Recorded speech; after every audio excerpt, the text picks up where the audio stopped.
Assalamualaikum warahmatullahi wabarakatuh dan selamat pagi. Waalaikumsalam warahmatullahi wabarakatuh. Ya, kembali lagi dengan saya sendiri dengan kelompok saya juga akan memaparkan materi metode penelitian filologi. Nah, sebelum kita masuk ke materinya, kita akan pengenalan dulu. Kalau tak kenal maka tak Kan bisa dipanggil namanya. Ya, oke. Ya. Tidak. Nah, yang pertama ada saya sendiri Alif Alevi Wahyudi dengan akhiran NIM 59 dan teman-teman saya dipersilakan untuk pengenalan diri. Ya, saya Frederikson dengan akhiran NIM 45. Saya Iqbal dengan akhiran NIM 61. Saya Zaratul dengan akhiran NIM 68. Saya Diana Fitri dengan akhiran NIM 55. Saya Nirmala dengan akhiran NIM 51. Dan saya Nur Aliani dengan NIM 40. Ya, mungkin untuk dua orang ini tidak bisa hadir ya tidak tahu juga alasannya kenapa ya udah nanti aja.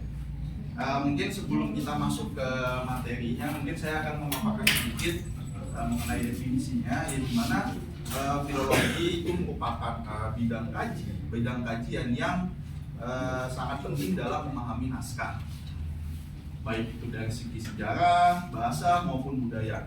Nah, presentasi ini juga akan menguraikan tahapan-tahapan penelitian filologi mulai dari heuristik, deskripsi naskah, transliterasi, kritik teks hingga analisis isi dan interpretasi dan yang lain. Oke. Lanjut. Nah, yang pertama adalah jenis penelitian yang akan dijelaskan oleh Iqbal. Dipersilakan.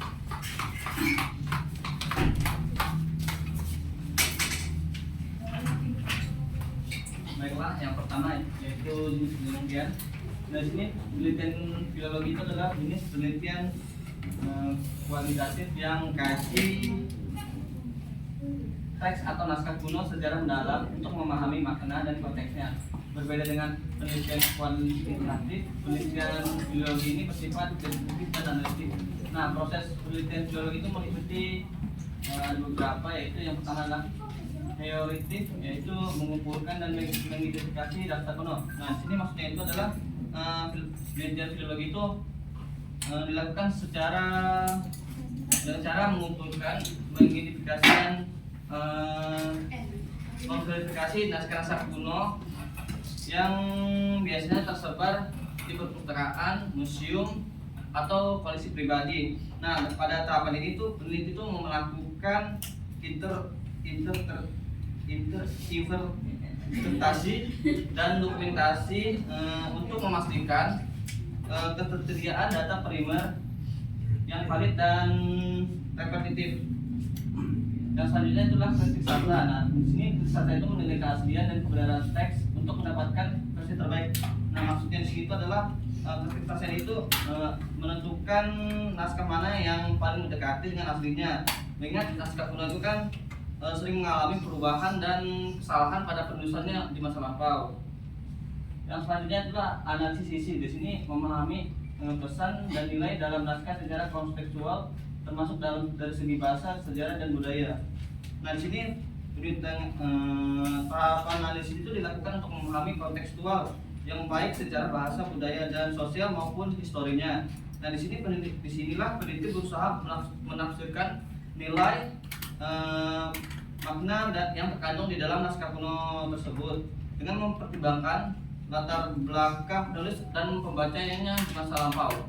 Selanjutnya saya kembalikan kepada Anda. Ya, terima kasih Saudara Iqbal telah memaparkan materi jenis penelitian. Jadi kita bisa lihat penelitian itu merupakan adalah jenis penelitian kualitatif yang mengkaji teks atau naskah kuno secara mendalam untuk memahami makna konteksnya. Berbeda dengan penelitian kualitatif. Nah, filologi ini bersifat deskriptif dan analitik. Prosesnya bisa berupa heuristik, kritik teks, analisis isi, dan lain sebagainya. Next. Nah, selanjutnya itu adalah sumber data yang akan dijelaskan oleh Haji. Terima kasih. Silakan. Selanjutnya itu sumber data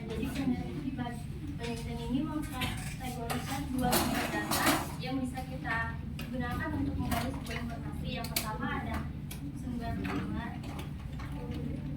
Data utama yang dikumpulkan langsung dari objek penelitian. Dalam hal ini, sumber primernya adalah manuskrip tafsir Jalalain Ki Haji Muhammad Humaydi Maimun dan kitab tafsir Jalalain versi cetakan dari Haramain dan cetakan Ali Ridho Brothers Bandung, Jawa Tengah. Jadi sumber primer ini merupakan data yang bisa kita dapatkan secara langsung dari sumbernya, kemudian dikumpulkan dan dikaitkan dengan objek penelitian yang lagi. Selanjutnya ada sumber sekunder, yang dimana sumber data itu diperoleh secara tidak langsung, melainkan dari sumber lain baik tulisan maupun tulisan atau dokumen-dokumen yang lain. Dan sumber sekunder ini juga mencakup berbagai skripsi, jurnal, dan buku relevan dan dengan topik penelitian. Nah itu dia tadi, makasih dari Saudari Arya, di mana sumber data itu adalah penelitian atau kebaikan sumber data yang digunakan terdiri dari sumber primer dan sumber sekunder untuk menggali sebuah informasi. Nah ini selanjutnya. Nah selanjutnya itu adalah tahap heuristik yang akan dijelaskan oleh Saudari Ali. Silakan. Baik, selanjutnya yaitu tahap heuristik. Tahap heuristik berasal dari bahasa Yunani yaitu heuristikir. Nah, artinya mencari atau menemukan naskah yang akan diteliti. Nah, tahap heuristik ini tidak hanya sebatas menemukan naskah, tapi juga mencakup proses mendokumentasikan kondisi fisik naskah, seperti jenis bahan yang digunakan, yaitu kertas, daun lontar, kulit kayu, dan juga mendokumentasikan jumlah halaman, aksara yang digunakan, serta informasi mengenai penyalin dan asal-usul naskah. Nah, sebagai tahap awal, tahap heuristik merupakan fondasi utama yang menentukan keberhasilan penelitian filologi secara keseluruhan. Tanpa naskah yang tepat dan valid sebagai bahan kajian, tahap-tahap selanjutnya seperti kritik teks, transliterasi, dan analisis isi tidak dapat dilakukan secara optimal. Dengan demikian, tahap heuristik menuntut ketelitian, kesabaran, dan kemampuan menelusuri sumber secara sistematis agar proses pengumpulan data dapat berjalan efektif dan efisien. Peran heuristik semakin berkembang dengan kemajuan teknologi informasi yang memungkinkan digitalisasi dan katalogisasi naskah secara masif, sehingga mempermudah akses dan pelestarian warisan budaya melalui metode penelitian filologi. Ini itu saja saya sampaikan. Ya, terima kasih Saudari Aryani. Mana itu adalah tahap heuristik dalam filologi adalah proses awal untuk mencari dan mengumpulkan naskah yang akan kita kaji. Nah, tahap ini juga itu sangat krusial karena menentukan keberhasilan penelitian. Selanjutnya, tujuannya itu adalah menemukan naskah yang relevan, otentik, dan yang lain. Ada langkah-langkahnya: menentukan topik, melacak naskah, mendata atau mengumpulkan, menyeleksi naskah, dan mendokumentasikan hasil. Selanjutnya, nah selanjutnya deskripsi naskah yang akan dijelaskan oleh saya sendiri. Mungkin kita sebelum masuk ke materi deskripsi naskah, kita boleh membayangkan deh jika sebuah naskah, kita menemukan sebuah naskah kuno di sebuah perpustakaan tua, di mana kertasnya sudah rapuh, tulisannya masih menggunakan bahasa kuno, terus terdapat ilustrasi unik di tepinya. Nah, di sini juga naskah juga itu bukan sekedar sebuah tulisan, melainkan juga potret budaya dan sejarah dan pengetahuan masa lalu. Nah, dari sinilah penting untuk deskripsi naskah. Nah, seperti kalian yang kita lihat, deskripsi naskah ini pun juga adalah tahap penting dalam filologi untuk mendokumentasikan kondisi fisik dan isi naskah. Ada beberapa unsur utama, yaitu adalah identitas, bahan, aksara bahasa, kondisi fisik, dan kelengkapan teks, keunikan. kalau kita kaitkan dengan kehidupan kita sekarang, naskah deskripsi itu seperti KTP teman-teman. Dimana KTP itu untuk mengenal identitas kita, sedangkan deskripsi naskah untuk kita teliti di deskripsi agar bisa diteliti, dipahami, bahkan dibandingkan dengan naskah yang lain. Nah, dari sini kita belajar bahwa deskripsi naskah itu memiliki peran penting, bisa menentukan metode penelitian, landasan interpretasi, pelestarian, dan pembandingan. Untuk angka selanjutnya kita bisa menggunakan apa sih tantangan utama dalam mendeskripsikan naskah kuno, seberapa penting pelestarian untuk generasi mendatang. Nah, dengan memahami deskripsi naskah, kita bisa, dampaknya adalah kita bisa melestarikan warisan budaya yang telah lama, memberikan nilai tambah akademik dalam penelitian filologi, dan menjadi sumber inspirasi bagi generasi yang akan datang untuk menjaga identitas budaya bangsa. Nah, itu dia tadi materi yang saya paparkan di deskripsi naskah. Selanjutnya itu adalah transliterasi yang akan dijelaskan oleh saudara Frank. Silakan. Oke, selanjutnya tak nampak ya.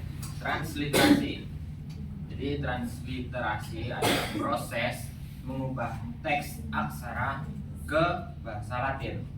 Jadi di dalam proses itu ada proses penggantian jenis tulisan, huruf ke huruf, dan abjad ke abjad. Nah, sama halnya seperti transkripsi, yaitu mengubah jenis tulisan pada naskah yang sama. Nah, kemudian ada beberapa alasan transliterasi dalam filologi. Yang pertama itu pelestarian teks. Jadi pada poin pertama itu memungkinkan orang untuk mempelajari naskah kuno yang sifatnya rapuh dan sulit disentuh. Nah, sulit disentuh maksudnya di sini bukan sulit ada naskah kita mau sentuh nggak bisa gitu kan, bukan sulit disentuh itu. Jadi sulit di sini maksudnya itu di dalam hal perizinannya. Jadi seperti yang sering Ibu sampaikan bahwa bahkan pihak perpustakaan saja tidak mempunyai naskah kunonya, naskah aslinya begitu. Jadi melainkan hanya memiliki foto atau gambarnya saja. Apalagi kita mahasiswa datang pegang naskah, ya hancur, ya kan? Nggak ada lagi nanti naskah kuno kita. Tapi itulah gunanya, salah satu gunanya, alasannya. Yang kedua, aksesibilitas. Jadi pada poin ini menciptakan naskah kuno yang dapat dibaca dan dipahami oleh orang yang tidak menguasai aksara. Yang ketiga, standarisasi, yaitu memfasilitasi kerjasama antar filolog dari berbagai negara dan menetapkan standar untuk representasi teks. Yang keempat, yang terakhir, yaitu analisis linguistik. Jadi membantu analisis membandingkan bahasa dan sistem tulisan dari waktu ke waktu. Mungkin sekian materi saya pada hari ini. Saya kembalikan ke moderator. Ya, terima kasih saudara Tuan.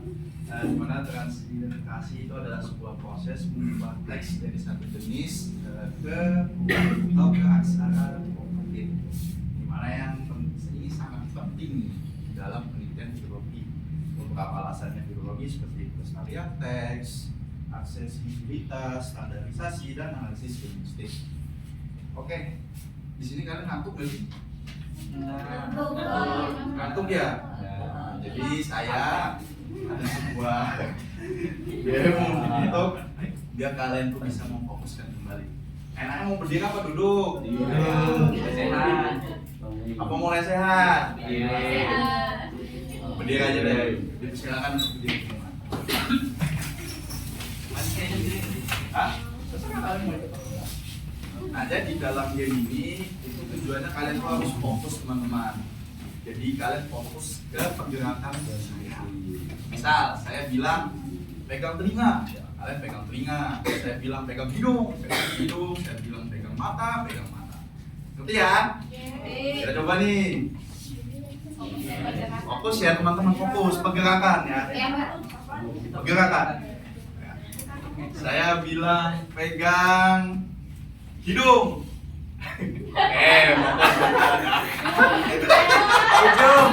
Hidung. Gak apa yang nggak bisa fokus, gak apa, ini biasa aja. Oke, selanjutnya saya bilang pegang telinga.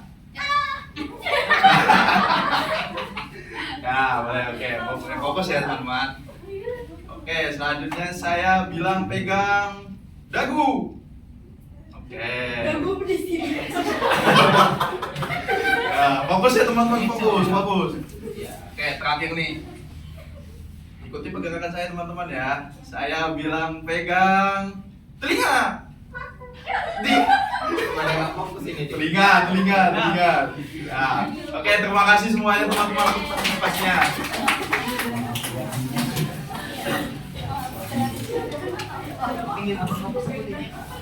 Ya, selanjutnya itu adalah teks yang akan dibacakan oleh Pipit. Silakan. Baik, terima kasih moderator ya teman-teman. Jadi mengingatkan kembali kritik teks itu. Kritik teks adalah tahapan paling penting dalam filologi setelah naskah-naskah berhasil ditemukan melalui proses heuristik, lalu lanjut ke tahap berikutnya yaitu menguji keaslian dan kemurnian teks itu tadi. Hal ini dilakukan karena sebagian besar naskah kuno yang tersedia saat ini merupakan salinan dari salinan yang disalin oleh penyalin lain dari macam-macam periode dan tempat yang berbeda. Nah, dengan inilah timbul berbagai macam kesalahan, baik yang disengaja maupun tidak. Biasanya kesalahan-kesalahannya tuh berupa penulisan, penghilangan kata atau kalimat dan istilah. Biasanya juga ada penambahan isi oleh penyalin itu tadi. Oleh karena itu diperlukan proses mengidentifikasi, membandingkan, lalu memperbaiki kerusakan atau penyimpangan dalam teks. Dalam proses kolasi atau proses membandingkan beberapa versi naskah yang membuat teks yang sama, mencatat perbedaannya dan dianalisis. Selanjutnya yaitu menyusun hubungan antar naskah yang divisualisasikan dalam bagan yang disebut stema podium. Lalu ketika peneliti sudah menemukan teks rusak atau tidak masuk akal, mereka akan melakukan emendasi atau perbaikan teks dengan tetap berpegangan dengan kaidah bahasa, logika, konteks bahasa, dan pengetahuan atas gaya penulisan dari pengarang. Hal ini dilakukan harus secara hati-hati karena alasan menyentuh integritas teks itu tadi. Nah, hasil dari kritik teks inilah yang dituangkan dalam edisi teks yang disebut editio critica. Dengan itu, kritik teks bukan hanya soal memilih teks yang terbaik, tetapi upaya ilmiah untuk memahami sejarah perjalanan teks dari waktu ke waktu. Di tahapan ini juga menentukan keakuratan hasil transliterasi maupun analisis isi dalam tahapan penelitian selanjutnya. Baik, itu saja. Terima kasih. Ya, terima kasih dari Pipi telah menjelaskan kritik teks itu. Jadi kritik teks itu adalah salah satu metodologi filologi untuk mengidentifikasi dan memperbaiki kesalahan dalam naskah guna mengkonstruksi teks yang paling mendekati aslinya. Nah, proses penyajian itu melibatkan 3 tahapan, ada transliterasi, suntingan, dan penerimaan teks. Ya, selanjutnya itu adalah penuntingan teks yang akan dibahas oleh saudara Iqbal. Nah, moderator. Selanjutnya itu adalah penyuntingan teks.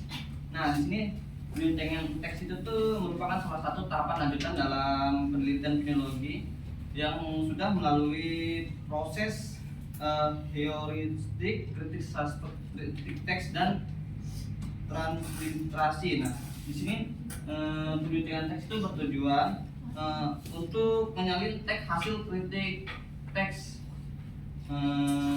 secara ilmiah dan sistematik agar dapat dibaca dan dipahami oleh pembaca modern saat ini tanpa menghilangkan keaslian teksnya. Ini teks aslinya ya. Nah, dalam praktiknya nih penyuntingan teks itu tuh tidak hanya sekedar memperbaiki kesalahan, tapi juga menyalin ulang isi naskah, tapi juga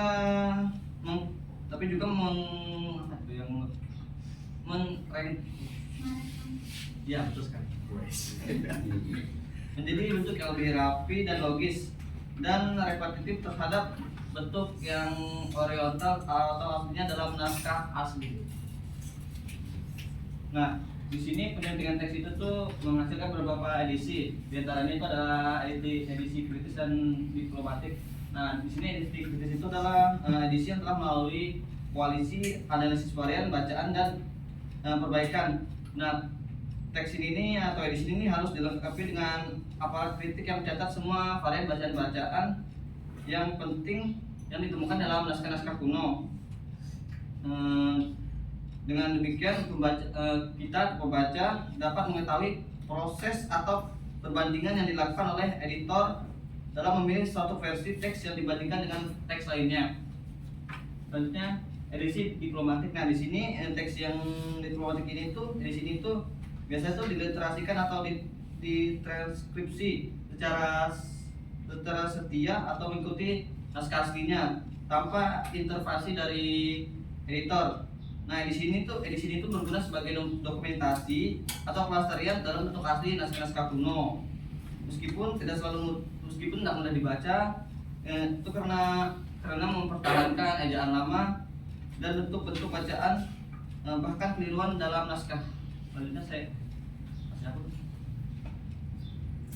Ya, selanjutnya itu adalah ahli bahasa yang masih dilanjutkan oleh saudara Iqbal. Nah, di sini ahli bahasa itu atau terjemahan adalah proses yang mengalihkan makna atau suatu proses dari suatu bahasa ke bahasa lainnya. Dalam filologi, ahli bahasa ini berarti mengubah suatu bahasa kuno dalam naskah ke bahasa yang dimengerti oleh masyarakat modern.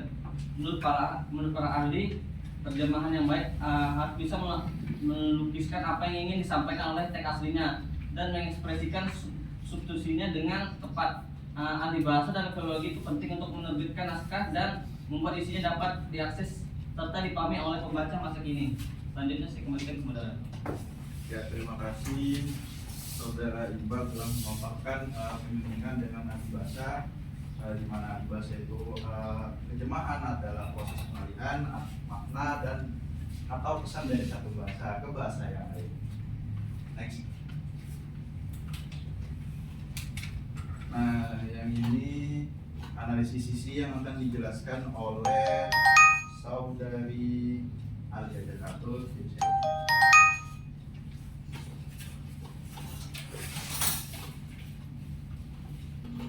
Selanjutnya itu analisis isi. Jadi analisis ini tuh tahap penting dalam penelitian teks kuno yang berfokus pada pemahaman makna yang terkandung dalam naskah, baik dari segi bahasa, struktur, tema maupun konteks sosial budaya saat naskah itu ditulis. Dalam proses ini dilakukan pembacaan secara cermat dari keseluruhan isi teks, lalu menafsirkan makna yang muncul dari pilihan kata, gaya bahasa, struktur kalimat, dan narasi yang telah digunakan. Tujuan analisis ini yaitu untuk menggali pesan, nilai, dan fungsi teks, serta dapat melihat pandangan dunia masyarakat lampau yang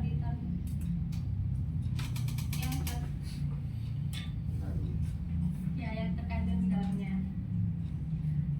Analisis ini juga memungkinkan perbandingan antara naskah untuk melihat hubungan dan perkembangannya. Selanjutnya saya kembalikan ke moderator. Ya, terima kasih saudara Jakatul untuk memaparkan analisis. Jadi analisis ini adalah tahap dalam biologi untuk memahami makna teks kuno setelah ditransliterasi. Nah, proses itu melibatkan pembaca cermat, penafsiran pesan dari pilihan kata dan gaya bahasa, serta pemahaman konteks sosial budaya dan sejarah. Nah, tujuannya itu adalah untuk menggali pesan, nilai, dan fungsi teks serta melihat pandangan dunia masyarakat lampau yang terkandung di dalamnya. Next.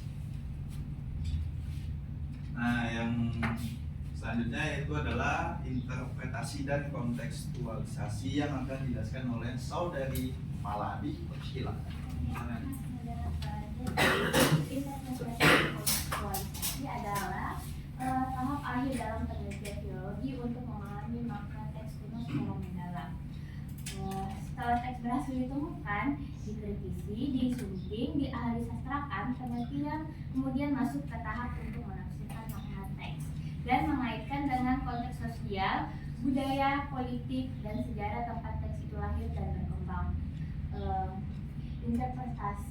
Interpretasi berfokus pada penafsiran isi teks, mencari makna tersembunyi dari bahasa, simbol, narasi, dan nilai yang terkandung di dalamnya.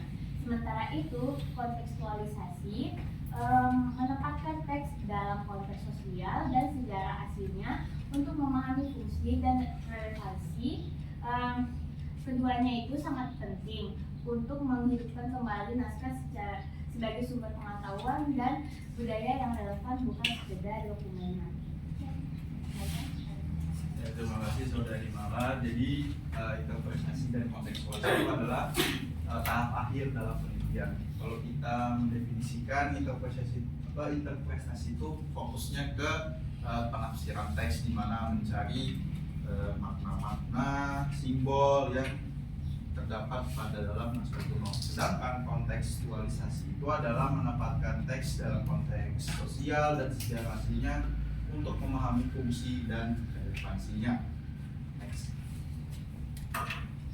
Nah, ini kita masuk ke terakhir, yaitu kesimpulan, di mana penelitian filologi itu kan menggunakan metode ilmiah yang sistematis atau terukur dalam mengkaji, merekonstruksi dan memahami naskah kuno sebagai warisan budaya yang memiliki nilai historis, linguistik, dan sastra. Tahapan-tahapan dalam metodologi filologi itu mulai dari heuristik, kritik teks, penyuntingan, transliterasi, ahli bahasa, hingga interpretasi dan kontekstualisasi yang saling berkaitan dan membentuk satu kesatuan kerja yang utuh dalam terstruktur. Nah, melalui pendekatan-pendekatan ini, teks kuno yang telah mengalami kerusakan, penyalinan berulang atau bahkan terlupakan dapat dihidupkan kembali secara ilmiah untuk dimanfaatkan sebagai sumber pengetahuan masa kini. Penelitian filologi juga tidak hanya menekankan pada pelestarian visi teks, tetapi juga pada pelestarian isi, nilai-nilai, dan konteks sosial budaya yang menyertainya. Dalam perkembangan zaman metodologi, filologi juga mulai bersinergi dengan teknologi digital, sehingga akses terhadap naskah serta proses penyuntingan dapat dilakukan lebih cepat dan akurat. Oke, kita terakhir yaitu adalah sebetulnya masih harus ada sesi diskusi. Nah, di sini kalian teman-teman, saya akan membuka sesi diskusinya. Mungkin dari, kalau kalian ada yang penanya, mungkin kalau penanya sekitar 3 aja. Jadi persilakan. Oke, Liza silakan. Terima kasih atas kesempatannya kelompok 4. Nama saya Susilo Kalisa, 52 dari kelompok 5. Jadi teman-teman tadi sudah menjelaskan tahap heuristik. Nah, di mana di situ tahap mengumpulkan naskah. Nah, misalnya pada tahap heuristik ini, jika naskah utama yang ditemukan ini tidak dapat diakses secara layak, misalnya naskahnya itu tidak utuh, lalu sulit untuk dibaca. Nah, kira-kira bagaimana cara peneliti menilai kelayakan naskah tersebut dan apa strategi yang dapat diterapkan dalam mengatasi permasalahan ini? Terima kasih. Oke, terima kasih pertanyaannya dari Siti Nurhaliza. Pertanyaan kami bikin dulu, mungkin bisa dikirim di grup. Ya, mungkin siap. Sampai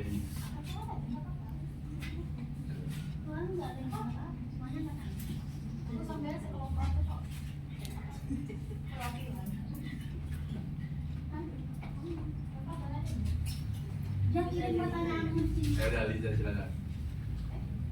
Ya. Sudah, orang masih guys. Kekuatannya, Ya. saya Siti Nurhaliza, kembaran Elisa. Bisa Kelahiran di 65. Oke, tadi kan Lisa udah bertanya tentang karakteristik ya. Kalau saya ingin bertanya tentang permasalahan dalam penerimaan. Misal kita ingin menganalisis suatu naskah kuno, namun ternyata dalam tahapan-tahapan untuk di bagian penerjemahan ternyata kita kesulitan dalam mengartikan dari sebuah naskah kuno. Nah, yang mau saya tanyakan bagaimana cara kita menyikapi atau solusi dalam menyikapi hal tersebut, masalah tadi. Oke. Misalnya dalam penerjemahan teks naskah kuno. Oke, terima kasih atas pertanyaannya Liza. Kami dulu. Oke, dulu ya. Oke, ya. Last questions. Oke, silakan saudara Fauzi.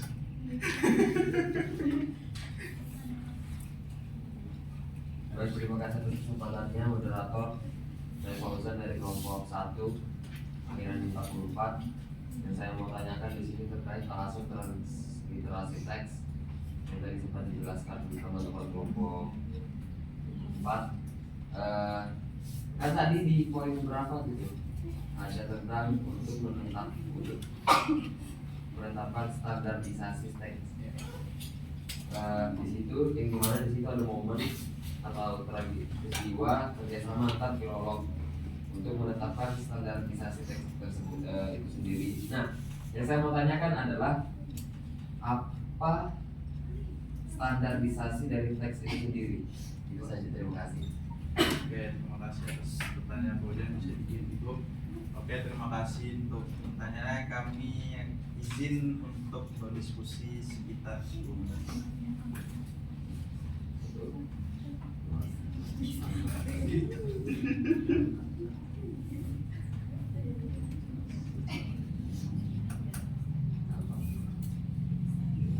Absen. Oke, terima kasih atas ingatannya.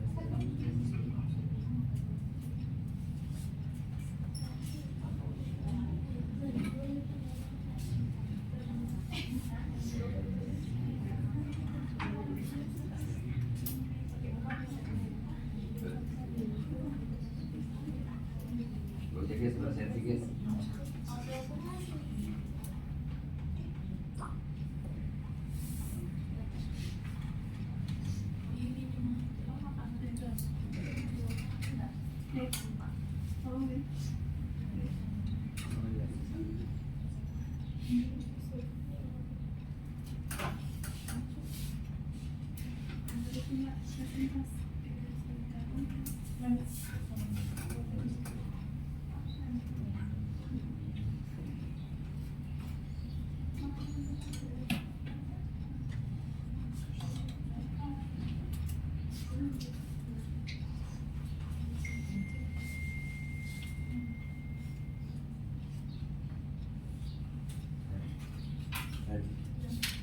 Di pause dulu di pause saja.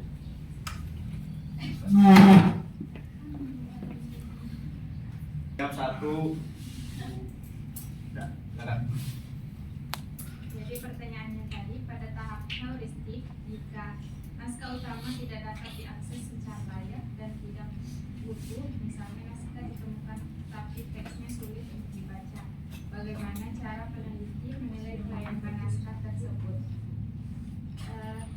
Dalam menilai kelayakan naskah ada beberapa tahap. Yang pertama bisa memeriksa keadaan fisiknya. Peneliti dapat memeriksa kondisi fisik naskah seperti kerusakan atau tanda-tanda lain yang dapat mempengaruhi keaslian atau keutuhan teks. Yang kedua, analisis paleografi. Maksudnya peneliti dapat menganalisis gaya tulisan, aksara, dan fitur lainnya untuk menentukan usia dan keaslian naskah. Selanjutnya bisa berkonsultasi dengan ahli. Peneliti dapat berkonsultasi dengan ahli di bidang filologi, paleografi, ataupun bidang terkait lainnya untuk mendapatkan penilaian yang lebih akurat. Untuk strateginya, juga untuk strateginya akan jawab ya. Jadi setelah menilai kelayakan teks itu, peneliti dapat menerapkan beberapa strategi untuk mengatasi kesulitan dalam membaca teks. Yang pertama, konservasi dan restorasi. Ini bekerja sama dengan ahli konservasi untuk memperbaiki kondisi fisik naskah yang rusak seperti membersihkan jamur atau menyatukan bagian yang terpisah. Terus yang kedua, digitalisasi bersolusi tinggi. Itu dipindai atau foto naskah dengan resolusi sangat tinggi. Teknologi ini memungkinkan peneliti untuk memperbesar dan menggunakan perangkat lunak untuk memperjelas teks yang samar. Terus yang terakhir, analisis perbandingan atau kolasi. Jika naskah sekunder ditemukan, lakukan kolasi, membandingkan teks setiap kata dan kalimat untuk merekonstruksi bagian yang hilang atau tidak terbaca dari naskah utama. Izin menambahkan juga, ada juga kemarin kan di minggu lalu ibunya ada menjelaskan kalau kita mau meneliti itu bisa, kalau tidak bisa mendekat, kita bisa menduga saja, di mana kita bisa menggunakan berdasarkan membandingkan naskah. Nah, jadi di dugaan itu biasanya dibuat dengan membandingkan naskah yang lain yang sejenis, di mana ada versi berbeda dari teks yang sama. Nah, jika ada kesamaan pola, penelitian bisa juga mengisi bagian yang hilang dengan hipotesis akademik. Apakah sudah cukup menjawab? Cukup sekali jawabannya. Oke. Sama.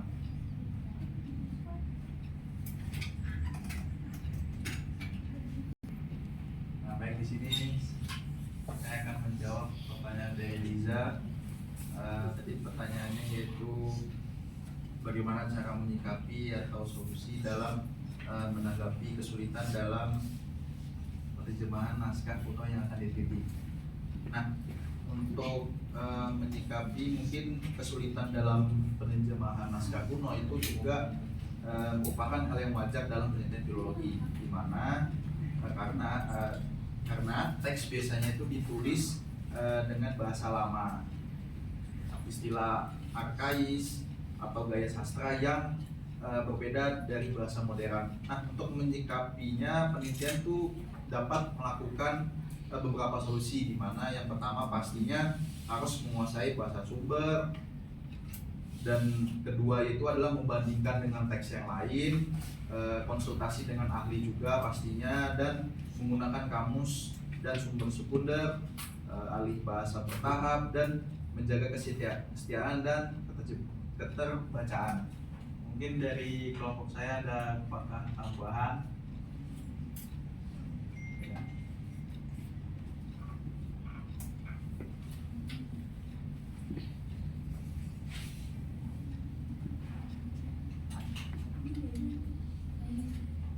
Yang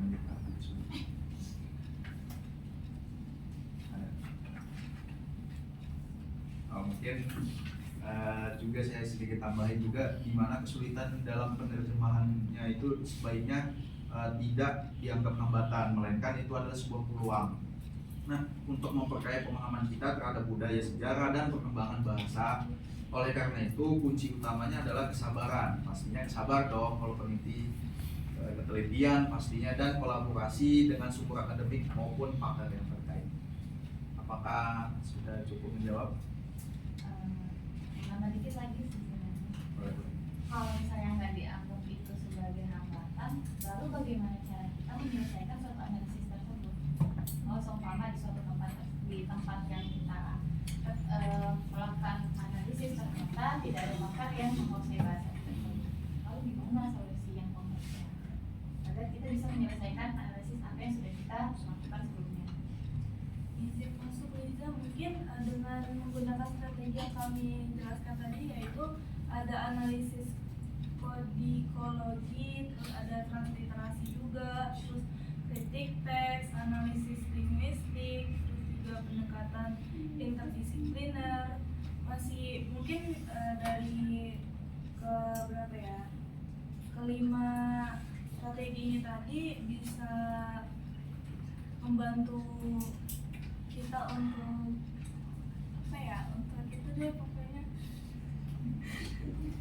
Yang pertama analisis fisik itu tadi, sebelum menerjemahkan itu memahami dulu kondisi fisik naskahnya gimana, terus transliterasi ya, dan transkripsi itu lakukan transliterasi atau alih aksara, terus juga dari kritik teks tadi. Lalu ada analisis linguistik dengan menguasai bahasa aslinya bagaimana, glosarium dari kamus tadi yang kayak Aldi jelasin, terus juga analisis kontekstualnya seperti apa, lalu pendekatan interdisiplinernya juga seperti apa, melalui wawancara dengan ahlinya, konsultasi dengan sejarawannya, terus studi banding lagi. Begitu sih mungkin ada Bisa juga pastinya peneliti juga harus memperkaya pengetahuannya juga atau wawasannya, di mana setiap kesulitan itu justru menambah wawasan, misalnya menemukan kayak seperti kosakata yang kosakata gaya bahasa kuno atau pemahaman budaya yang sebelumnya tidak diketahui. Apakah sudah cukup atau masih ada tambahan? Terima kasih sudah masuk.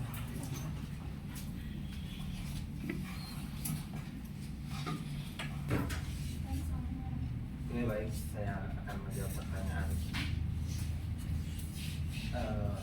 Mas Bojan. Menanggapi pertanyaan Mas Bojan, yaitu terhadap yang menjadi standar atau standarisasi tadi.